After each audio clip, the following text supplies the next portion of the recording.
قربانی کن لوگوں پر واجب ہوتی ہے؟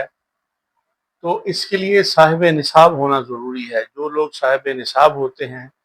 صاحب نصاب وہ شخص ہوتا ہے جس پر زکوٰۃ فرض ہوتی ہے۔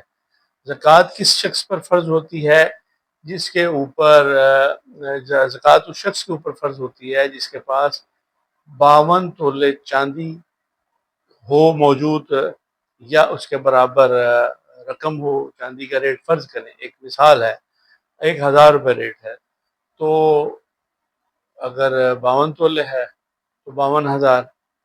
اور اگر چاندی کا ریٹ 10,000 ہے تو پھر 5,20,000، یعنی یہ موجودہ ریٹ کے مطابق جتنا ہوگا اس کے برابر رقم ہو، اور یا اس کے پاس اتنے چاندی ہو یا اتنا سونا ہو۔ اتنا سونا یہ لیسٹ ہے، کم سے کم یہ مقدار ہے، کیونکہ بعض لوگ یہ سمجھتے ہیں کہ سونا 7.5 تولے ہو تو ہی زکوٰۃ فرض ہوتی ہے۔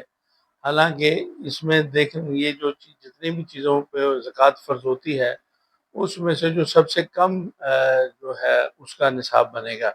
اب یہ تو نہیں ہو سکتا کہ ایک شخص جو ہے وہ چاندی رکھتا ہو 5,20,000 کی، مثال ہے، ایک مثال کے طور، تو اس پر تو زکوٰۃ فرض ہو جائے، اور 50 لاکھ رکھنے والا جو ہے وہ ایک شخص 7.5 تولے سونا نہیں رکھتا، 7 تولے رکھ لیتا ہے یا 6 تولے رکھ لیتا ہے، تو اگر 5 لاکھ کا بھی سونے کا حساب لگایا جائے تو 7 کا حساب سے 35 لاکھ یا 30 لاکھ اتنی رقم ہو، وہ اس سے کم رکھ لے آدھا تولا، تو اس پر زکوٰۃ فرض نہ ہو۔ تو خیر، یہ زکوٰۃ کے موضوع پر یہ ایک الگ موضوع ہے، اس پر انشاءاللہ تعالیٰ کسی اور وقت میں ہم بات کریں گے۔ آج کل چونکہ یہ قربانی کا سیزن ہے، موسم ہے، تو نصاب تو کم سے کم جو نصاب وہ ہوتا ہے جو کم سے کم لیسٹ کم جو رقم ہوتی ہے، جو میں اس میں جتنا بھی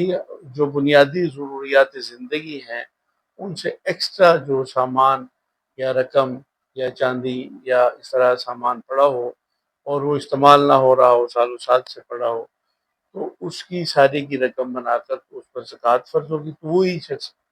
جو قربانی کے نصاب پر پورا اترے گا، گویا کہ اس کے اوپر قربانی واجب ہوگی، اس کو قربانی کرنی چاہیے۔ ایک یہ واجب قربانی ہوتی ہے، ایک ہوتی ہے کہ خود سے اپنے طور سے انسان اس پر واجب نہیں ہے، وہ نصاب پر پورا نہیں ہوتا تھا، لیکن وہ اپنی طرف سے، اپنی خوشی سے، اپنی رضامندی سے اس کا استحباب کے معاملہ آ جاتا ہے کہ اس کو اس کا، یعنی ایک لازم نہیں ہے، واجب ایک عمل نہیں ہے، لیکن یہ ہے کہ وہ اپنی آزادانہ رضامندی سے، اپنی خوشی سے وہ عمل کرنا چاہتا ہے تو وہ کر سکتا ہے۔ تو اسی طرح بہت سارے اعمال جتنے بھی ہیں جن میں انسان اس کے اوپر اس کا وجوب نہیں ہوتا لیکن وہ کر سکتا ہے، تو وہ شخص جو صاحب نصاب ہو اس پر قربانی واجب ہوتی ہے۔ لیکن کوئی اور شخص بھی جس کے اوپر جو صاحب نصاب نہیں ہے، جس پر قربانی واجب نہیں، وہ بھی کر سکتا ہے۔ تو اس کا وہ کوئی ایسا وہ مسئلہ نہیں ہے کہ اس پر وہ نصاب پر پورا نہیں کرتا تو وہ کر بھی نہیں سکتا، وہ کر سکتا ہے، ہر شخص کر سکتا ہے۔ تو اس طرح یہ قربانی کے کچھ مسائل ہیں کہ قربانی کس پر واجب ہوتی ہے۔